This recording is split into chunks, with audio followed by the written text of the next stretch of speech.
I am here with Eleanor Spiess-Ferris. Did I say that correctly? Yes, you did, Spiess? sir. Okay, great. I am here and we are going to be speaking today about some of her work. And well, how are you doing today?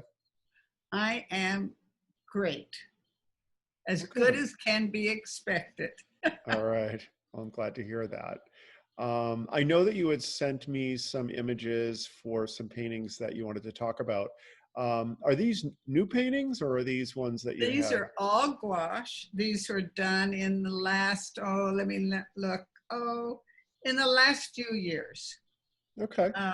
I turned to gouache because my thumbs decided they wanted to leave me. The cartilage in my thumbs left me.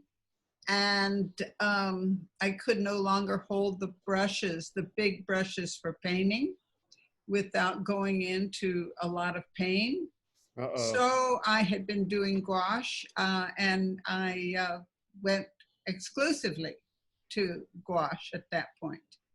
Now, So they're all gouache gouache, why is that not problematic with using brushes? because they're little tiny brushes. I work with small brushes and there's no weight to them. And I must hold them in my fingers differently than I would hold the big brushes. I don't know why, but that's what I found out, is that because of the weight is so small and because of the way I hold them, it doesn't affect my thumbs as badly. Okay, and now traditionally, well, in addition to gouache, you would work in, is it oil? Yes, Okay. yes, that's what I used to, and I miss it terribly. Hmm. But I moved to gouache because gouache has a similarity to oil in as much you can work wet on wet in it. You can reconstitute it, which is a plus. And you can get very painterly with it. And the colors are really, you can really mix some beautiful colors with it. So I turned to that and it's very satisfactory. You mix it like watercolor though, as opposed to mixing like oil, correct? Well, I don't, but you can. I mean, it's a water-based paint, but it can be very opaque, which But is do its you, but do pleasure. you mix it like, obviously when I'm making a color with oil paint, I have the palette and I have, bits of pure paint and I mix them together, Yeah, pretty much without a thinner. Is that what you do with the gouache as yes, well? yes, Ooh, I'm gonna have to try this. I yes. bought, You just call on me and I'll tell you the tricks of the trade. oh my goodness. I am completely going to be doing this because my I'll tell you studio, my studio is in Rogers Park and you're like right in Evanston, right? that no, I'm in Rogers Park.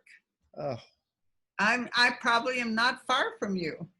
okay. So yeah, you just let me know and you just call me up and say, how do I start? And I'll tell you. I have Oh, taught gouache before. I okay. have many converts to gouache. Uh, Michael Nolan is a gouacheite. Mm-hmm. Several other people you've probably interviewed do gouache. Um, it's a really sweet medium. It really is wonderful. People can work on it in the smallest of environs.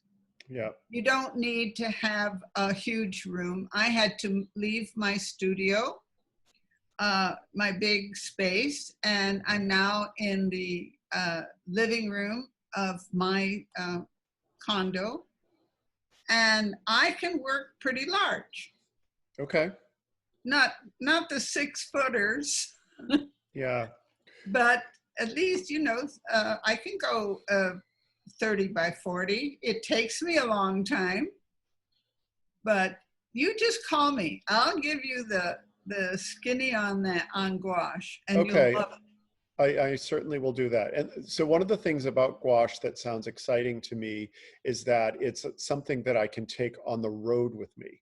because oil paint Absolutely. is it's a big paint. I mean, I love oil paint. It's my favorite media, my favorite medium to work in, but it's a huge pain in the neck. And I remember when I was living in Boston, I was part of a ski house in Vermont.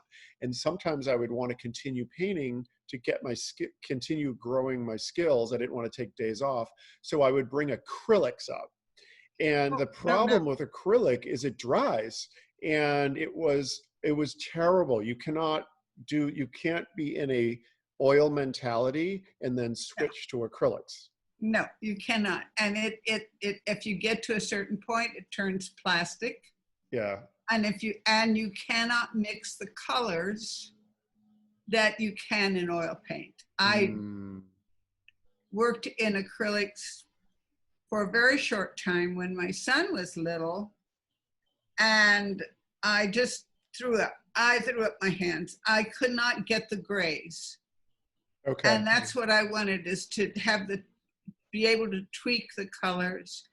And they were always so transparent. Now they've changed some things now, but I'm not a fan of acrylic, although there are some people who do beautifully with acrylic.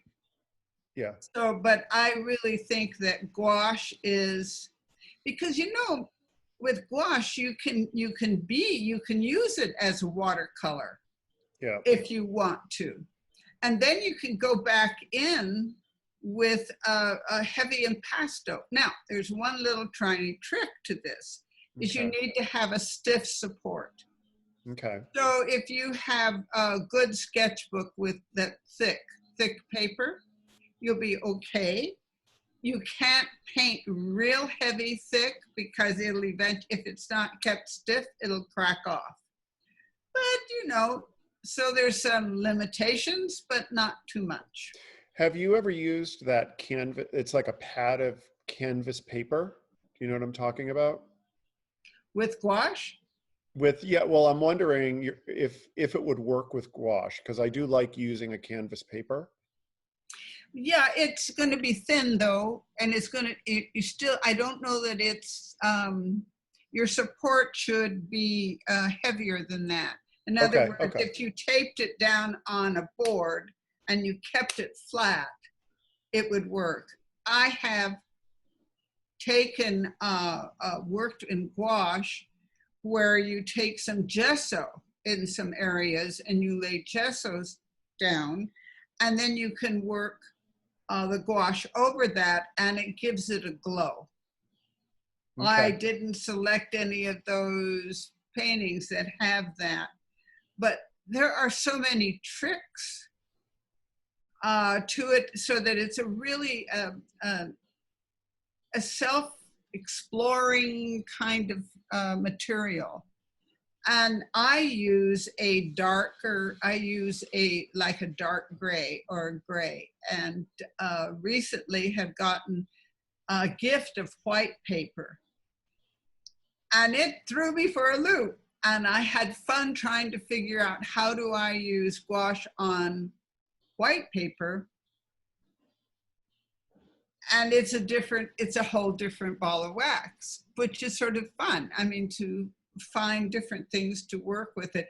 You can take it anywhere. I love it. Now, Nick Sisler uses distilled water with his. And I had not before. I have recently gone to distilled water. But you don't have to. I guess if you're worried about conservation, you want to have distilled water. But then I always figure I'd like to give conservators of the future a job. Okay. So if they want to save my work, they can have a job in trying to figure out how to save it. So okay. that's what I'm thinking. Well, that's very thoughtful of you. Well, let's start. I'm not kidding you, though. I'll let you just tell me what you want, and I will give you any pointers I can. Okay. Well, I very much appreciate that, and I will take you up on it. So now, do you want to see what my gouache looks like? Yeah. So why don't you tell me which of the paintings that you sent me that you want to look at? All right. Let's look at painting called A Small Sound. Okay. It is a gouache, and it's 22 by 30, so that's pretty good size. And it was done in 2016. Okay. Now, I don't know if you have it there or not. I have it. So what do you want to tell everyone about this? Well, it's number one, I paint women, basically. Most of my women are sort of the goddess type, bigger than life. And I'm very interested in ecology. I have been painting about ecology, I would say, for most of my career. Okay. And this painting, she's a kind of a wacky kind of gal. I fell in love with the idea of pearls, as pearls having a symbolic, surrealist kind of meaning, and having to do with the passage of time. And so she has a broken string of pearls, which is a passage of time kind of thing, a disruption. Most of my work is a little bit on the surreal side. Yep. And I don't know, what do you're seeing it, and I have it really tiny on my screen. So you tell me what you think about it. What do you see? And then I'll comment on what you see. The first thing that I think of when I see this is I think about it reminds me of nature, because everything about it is nature. And what it reminds me of is these frogs that I've seen that actually have all their eggs in their back, and the little frogs all hatch from the back of the mother frog. Yes. Do you know what I'm talking about? Are you Yes, I familiar with that? definitely do. Okay, that's what this reminded me of when I saw it. She's carrying all of the birds. She is nature. She's keeping them safe, if that Yeah. sort of simplistic. Yep. Each one of them is numbered. Saw that. People have said, well, why are they numbered? And I often say, well, what do you want, truth or fiction? And then they say, well, we want fiction. And I say, well, the fiction is that's how many of that particular bird is alive today. Okay, what is the truth? Well, the truth's a lot more fun because they are taken from actual bird pictures. And those are the page numbers that I use to find that bird when I go in to really define that bird. So that's sort of fun, that it's not as intellectual. But it's interesting because that's when I saw those numbers, I thought they're being cataloged. Yes, they are being cataloged, but yeah. But this is probably because I love nature guides. Like I have the Peterson's Field Guide to North American Birds and Wildflowers and all this stuff. So I think that resonated with me. Yeah, that's exactly what I was thinking. And I'm cataloging them so that I can remember to turn to that page. I must have 20 bird books. Yeah. And I have to remember which bird book I'm looking at, which bird I'm looking at in which bird book. So that's why I do it. Okay, well, great. All right, so now you decide which one do you want to, I can't, I have to have a give and take. So which one do you want to talk about?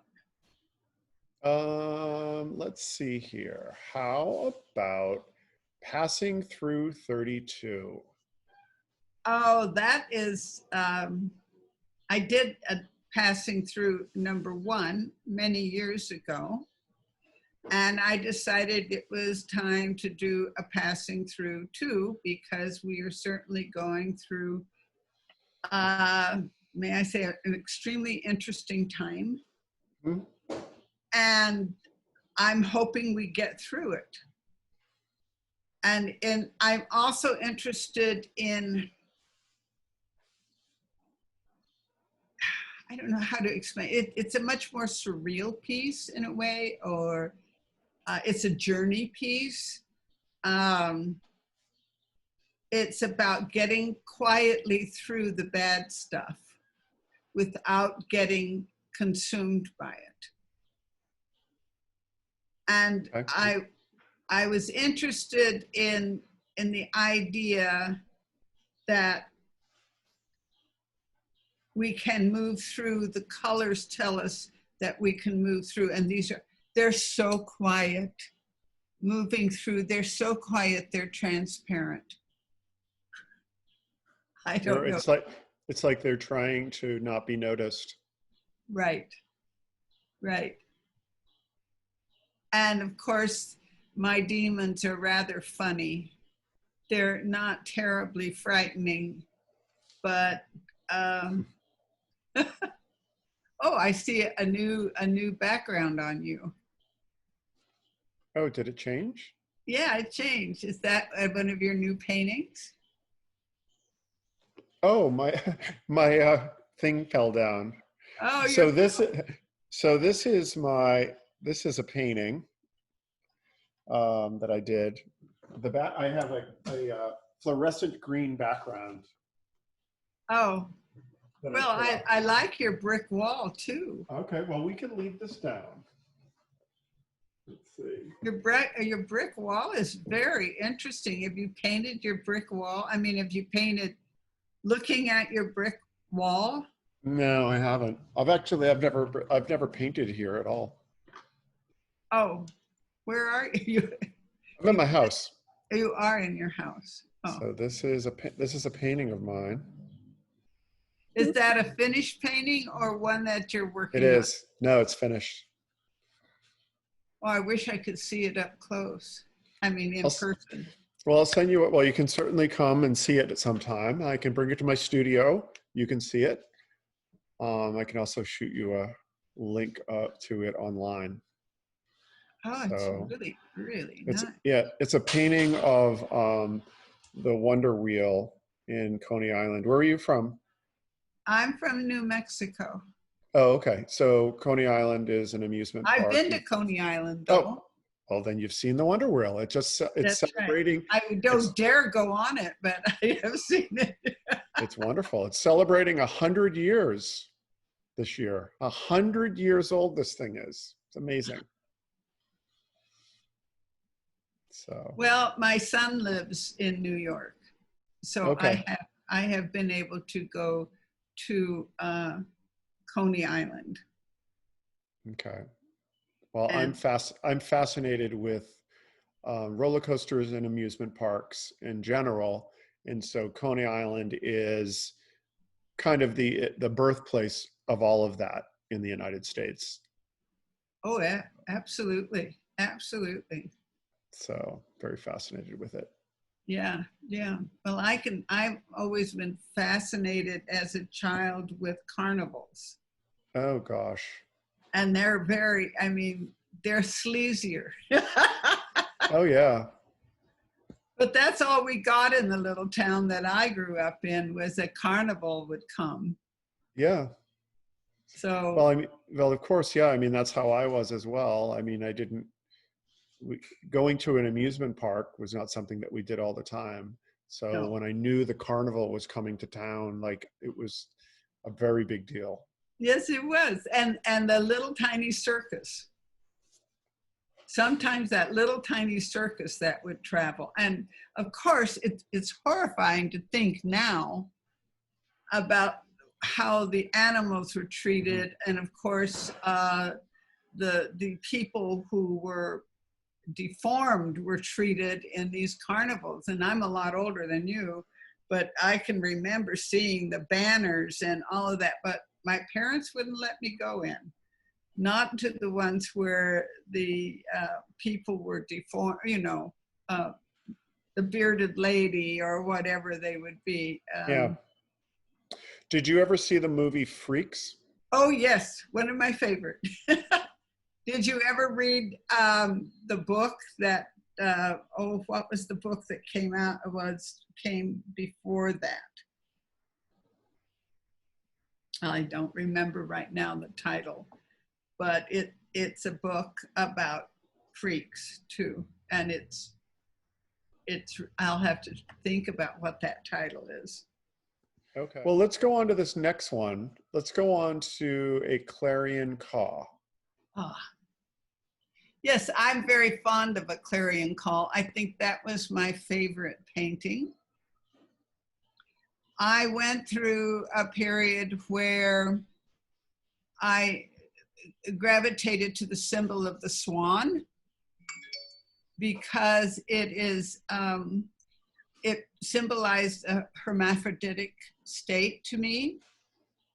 And there are so many things that are written about the swan, like the black swan effect, which made me laugh, and I really enjoyed that. That people didn't think there were black swans until they discovered a black swan. And then swan song. There's so many layers of to the swan, the idea, the symbolic idea of the swan. So that's one of, in this particular painting, I have continued to use the idea of the swan and combined with the not so nice characters that are trying to overcome the swan. And the swan, of course, is in an argument, in trying to fight off the characters. What does the swan have in its mouth? Is that the tail of one of the Yes. main characters? Okay. Yeah. Is it okay if I bring it up on my screen over here so I can see it, or are you? I won't. Yeah. No, it's fine. It won't make a difference to our recording. Okay, so I can see. That's the problem, is that I don't. You know, I'm surprised at how prolific I have been through the years, but I guess if you paint as long as I have, you begin to realize that you've done a hell of a lot of work. And it's hard to sort out what work you want to talk about. Oh, here it is. I'm going to push it over here, make it a little smaller so I can see it. I became very interested in patterning. I use this, some people call this the pineapple pattern that I use. I use it in a lot of things. It's sort of become a signature in a way. Okay. This was done on a gray paper, which is a lot easier than fighting the white. And yes, that is the swan has captured the tail of the little guy that's in the middle. So there's a lot of action and movement going on between this. There's an argument, a fight, a war, if you will, between good and not so good. Okay. So these not so good characters they're just so interesting. I want to know the backstory on them. I want to know, have you ever thought about like writing a story about these not so good, these red characters? I want to know what's up with them. Well, they're really, a lot of them come from research from other cultures, okay. From demons and devils that are pictured in other cultures. I really like them. They, you know, but you know what they remind me of? They remind me of like mental challenges, like anxiety, depression, confusion. Like that's what I'm seeing with them. Well, isn't that what we battle every day? Oh yeah, yeah, yeah, yeah. Of course. Right, right, right. I mean, that's the battle that we're in. We're not really, well, you know, we're in other battles, but that battle, that's a personal battle. Yeah. Um, my work is very personal in a way.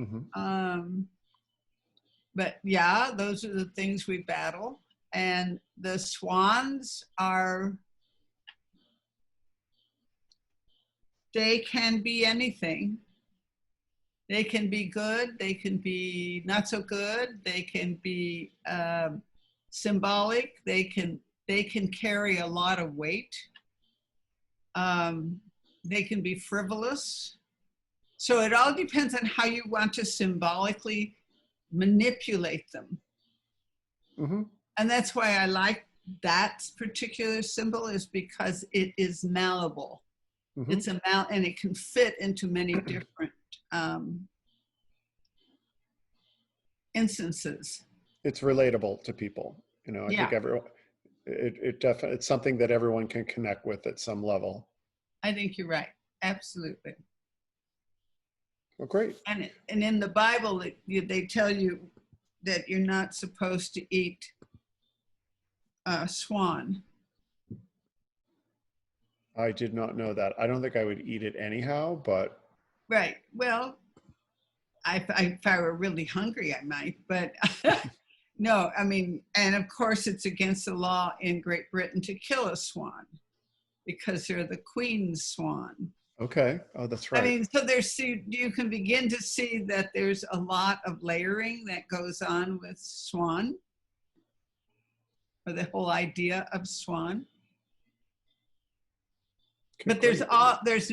there's New World swan and Old World swan, and they're both very different. I did not know that. Yeah, it's really interesting. That's why I chose it and really worked on finding out as much as I could about swan. Right. Okay.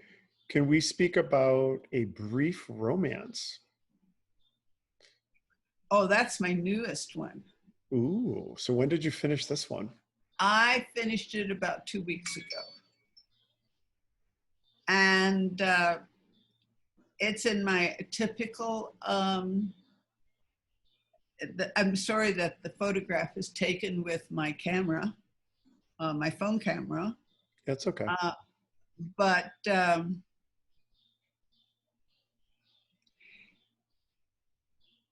I like those brief incidences, those brief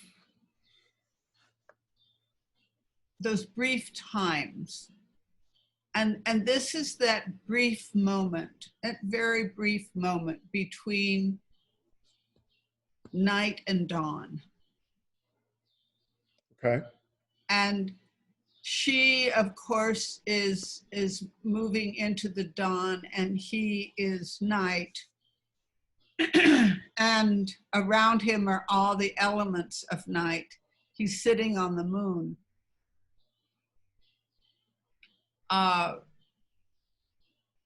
And she, of course, is morning, is dawn, with all the elements of the dawn. And to me, it's that very brief moment when night and dawn see each other, meet each other, and have to separate. Okay. And so that's why it's a very, very brief romance. And of course, she opens up, all of the morning birds come.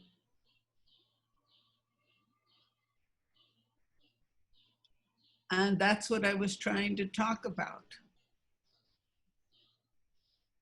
And I like Okay. that idea of that very quick, brief happening. Mm-hmm. Are you usually up that early? I have been up that early. I don't think I'm up that early anymore, but Mm-hmm. I have been up that early. Yes. Because oftentimes, especially in the wintertime, I am.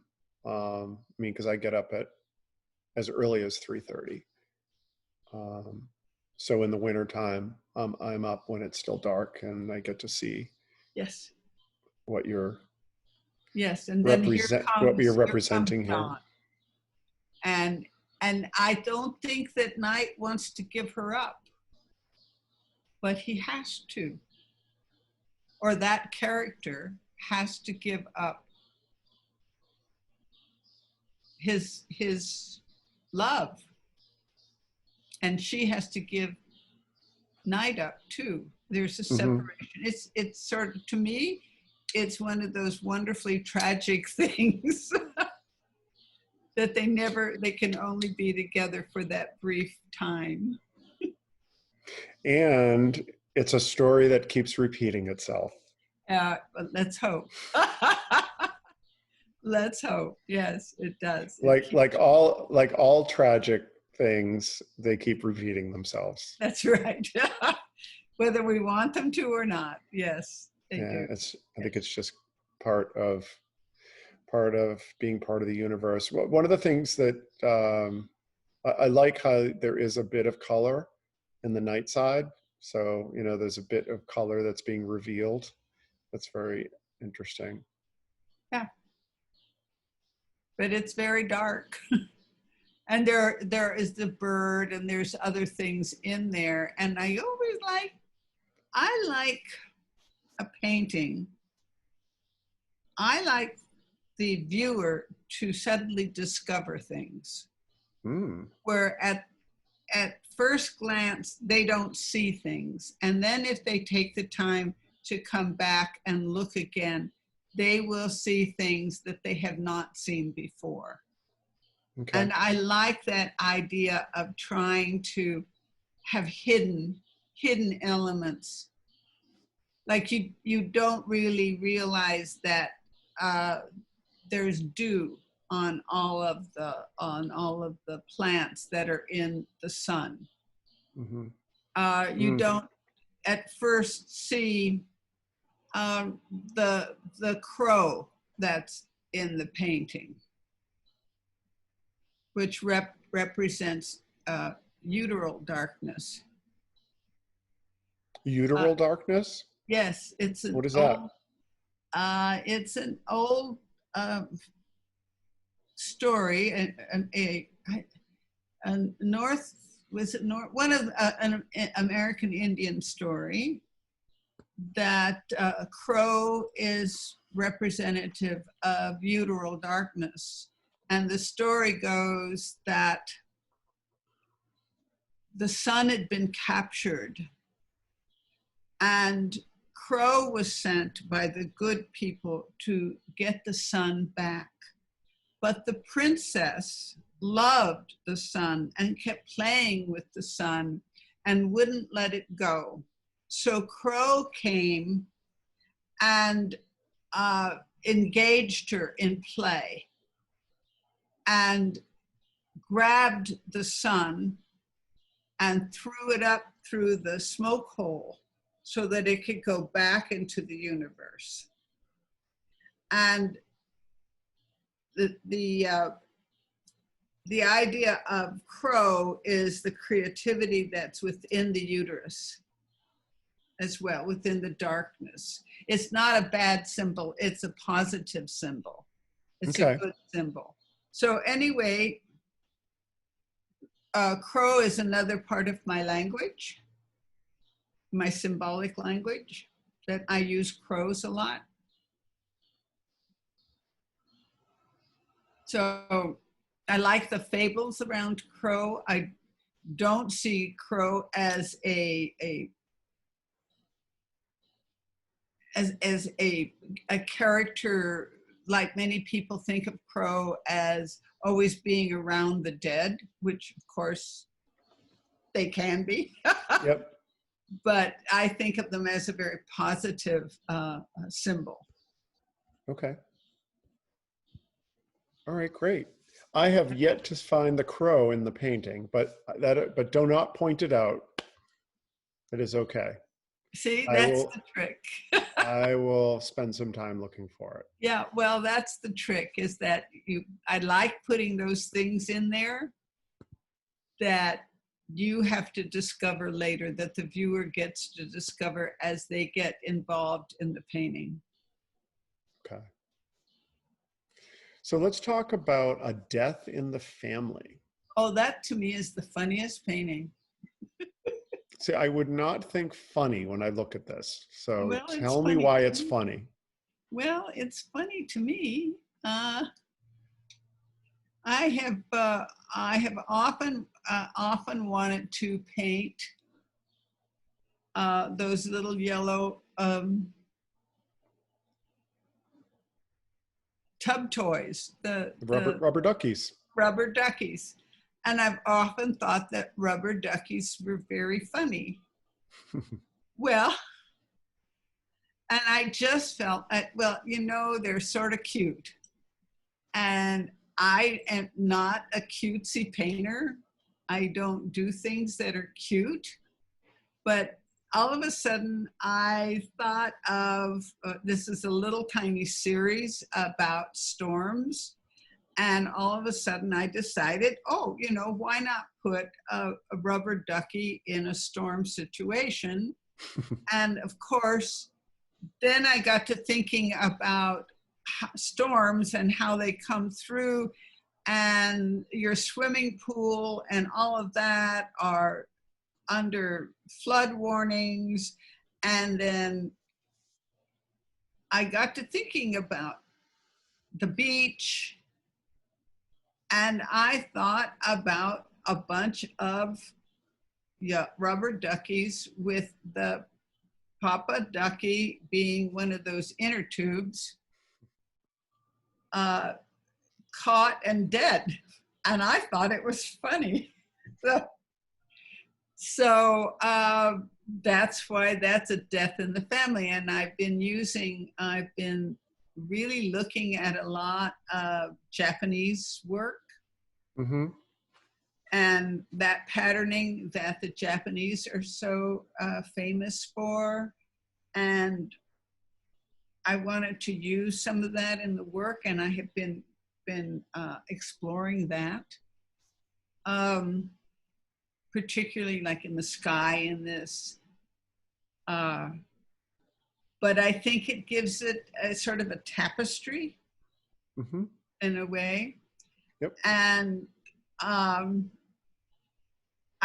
love the colors, but I think it's funny because those poor rubber duckies have discovered that Papa's dead.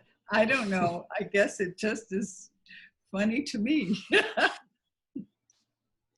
Well, it's interesting. The colors are super interesting. I love the orange that you're using on the branches. It's very interesting. But this is gouache. That's why I love gouache. You can't get this with acrylic. Yeah. You can't mix these colors. You can mix these colors in oil. Yeah. I mean, But those blues are incredible. you can't mix these colors in acrylic at Yeah. all. What's your starting point? Which blue did you use for this? Oh, goodness gracious. I don't know. Okay. I always draw that out on the paper. And then oftentimes we'll put a wash down Okay. to tell me where things are. Sure. Sometimes the wash will be, not always, but sometimes the wash will be the opposite of the color that I end up with. Sure. Purposely. I mean, I treat it very much like I would an oil painting. Okay. I would say that probably, well, see, it's so forgiving. Then let me tell you what gouache does. Let's say you really screwed it up and you don't like your painting at all. Well, I just tape it down on my board and take a sponge and wipe the whole thing out. Now I'm going to be left with a ghost, but I don't have to, it's so forgiving. I don't have to live with anything. I can take it all away. If there's a section of the painting I don't like, I can take a sponge in there and I can take it up, take that paint up, and I can go back. When I worked on this painting in the first rendition of the father was not upside down and he didn't look dead. And it took me a long time to realize that I had to put the father head, I hate to say it's the father, but I had to put it upside down. I had to twist it. So I had the other way painted in there and it didn't look right. So I just took it and I just wiped that area down. I just took that paint out and repositioned everything. It's so forgiving. Okay, that sounds very interesting to me. Well, like I said, I will be happy to take you through learning anything about gouache at all. Anything I've learned, I will tell you about. All right, perfect. Okay. Well, let's do one more painting. Let's do the spill. The which one? The spill. Ah, spill. Yes. This is when I became very interested in patterning. It is a painting that I did in 2018. I think that the death in the family has come late, what came later, but it also was becoming very involved in what pattern would do and laying pattern on top of pattern.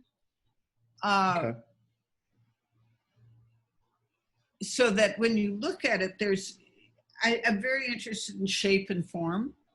Mm-hmm. So when you look at it, you see a shape, you see a form, and they almost are more important to me than what it's saying. And it is definitely an ecology painting. I think it's supposed to be more uplifting. It's like a refurbishing kind of thing where the female figure is tipping her hat, and in her hat spills out all of new life. Okay.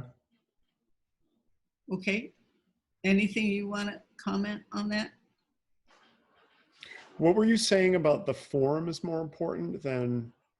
Well, you see all these, if you look at it, there's the form of the pool, if you will.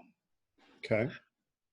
There's that form, and then layering the forms that the pattern area creates, and then the form of the two more female figures, or the two figures. Okay. The form that is the net, yep, where the birds are inside it. All of these forms laying over on top of each other, then each one defined in a more realistic way. But basically what I wanted to do is I wanted people to see form. I got to the point in this painting where I realized that if I went about giving pattern to all of the birds, that it would lose a freshness. So I decided that what I had to do was simply draw, so that there's also the element of a drawn aspect on the painting. I firmly believe you don't have to say everything. a matter, in fact, you should leave things for the viewer to speak in their own mind about. So that's why I brought in just a drawing aspect, because it stayed fresh. Okay. And that's something I think you can do in gouache better than you can do in anything else, is keep that element of freshness. Okay.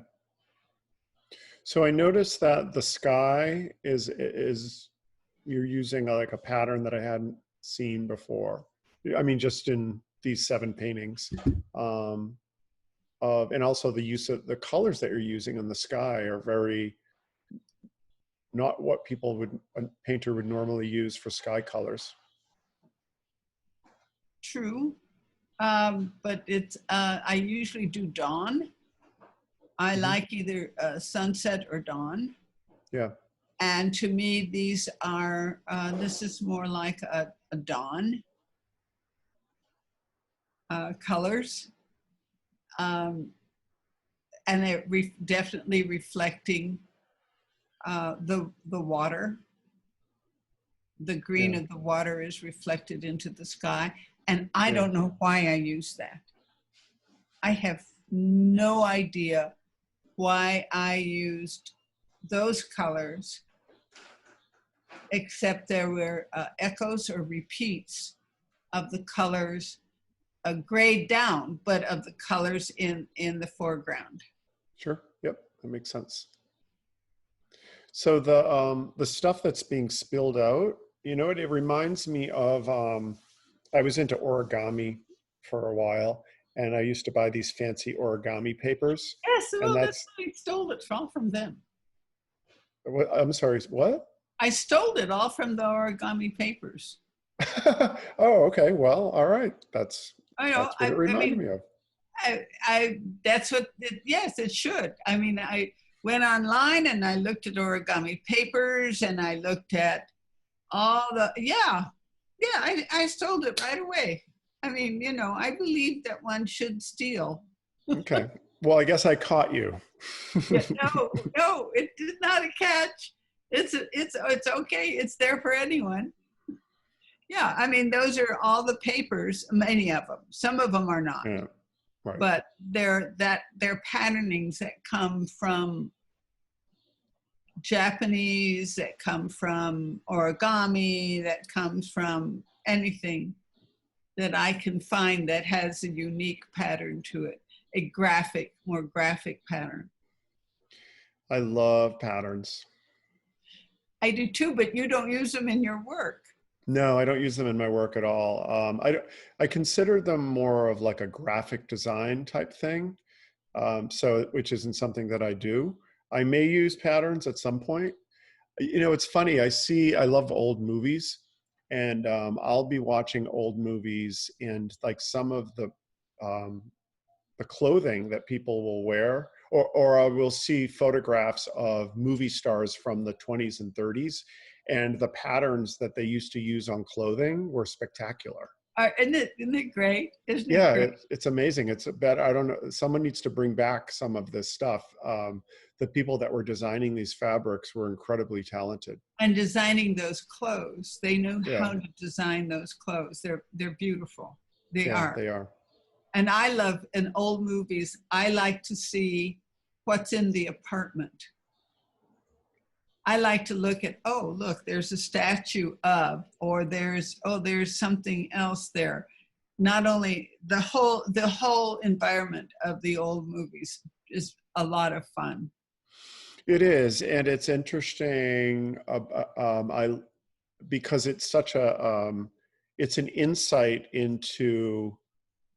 It's like time travel, because if you see an apartment in a movie, it doesn't necessarily represent how everyone lived, but it represented how, well, aspirationally, like what people, you know, the people that were designing the set, what they thought would resonate with people, or what people would think is interesting and desirable. Like the Art Deco, the wonderful Art Deco that they used. Or, I mean, I love even the aspect of black and white. there's nothing to me more beautiful than a black and white photograph, Mm-hmm. or the black and white 1930s films, Mm-hmm. and the way they played with the light, the way they had the light working with the drama. I find that fascinating too. I don't I don't understand why current movie makers are not making any black and white films, because it's such an interesting experience. I don't feel like anyone's doing that. I mean, Well, photographers are doing black and white photographs and people are still drawn to it. I'm not aware of people actually making moving pictures I that are think black and there white. was one many years ago, and I think it was Johnny Depp that was in it, about an Indian that had died, an American Indian that had died, and it was all in black and white. And it was a stunning movie, and I don't remember its name, but it was a stunning movie. And I agree with you. However, I think that people want these movies to be money makers. Of course, of course. No, I understand that aspect of it. I certainly do. But I feel like there's got to be some audience for that, Yeah, I you think, know? what happened to that audience? Well, I think we're still there. It's just that we can't find those films. Yeah. I don't know. I agree with you. I agree with you. Well, one last question for you. I know we started talking before we were recording, and we're in the middle of this coronavirus situation where it's shelter in place, although it's starting to open up. But for artists, that's a little bit of business as usual because we're usually in our studios every day by ourselves. What do you think about that? What do you think of that statement? Well, I think that the singers and dancers and actors have a little harder time. Yeah. Writers and visual artists, we can always find something to do. Yeah. We work by ourselves anyway. Mm-hmm. And I think performance artists have a little hard time. Mm-hmm. My daughter-in-law is a performance artist and as well as a visual artist. And it was a little worrisome at first, but things are coming back for her. But we're in there anyway. I think if anything, all of us visual artists survive very well. I would love to be able to see some friends every once in a while, but we do really well. As a matter of fact, I'm rather enjoying it Mm-hmm. because I decided I don't need to teach anymore. I teach a few people. I look at their work online and talk to them about their work and how to make it better or what to do with it. But basically, I don't need anybody. I mean, I got you, there you are, and I can talk to some other people online, and I can just go right over to my drafting table and sit down and work for 3 hours and be perfectly happy. Oh, that So, sounds wonderful. of course, there are no galleries. I mean, most of them are pretty closed up, and Yeah. oh well, if it comes back, it does. If it doesn't, okay, it's not going to make any difference. I'm going to still make my art. You probably are too. Yeah. Oh, absolutely. Well, that is an attitude to have. Well, I think it's the best. It's the best attitude. So, I think so too. so Well, thank you so much for talking with me today. well, This was thank you. great. This was fun. Yeah. I mean, you and I think we only met one other time That's briefly right. at Hofheimer Gallery. So this is really the first time that we're getting to talk in Yes. detail. So it was lovely. Well, anytime, and I'm not kidding you. You know, get yourself some stiff supports and a stiff drink if you need it. And anyway, get yourself a stiff support, a nice heavy thick paper, and a couple of tubes of gouache, and just experiment. Okay, I will. And I will be in touch with you on some All right. looking for some guidance. It's a plan. All right, All thanks. right. Stay well.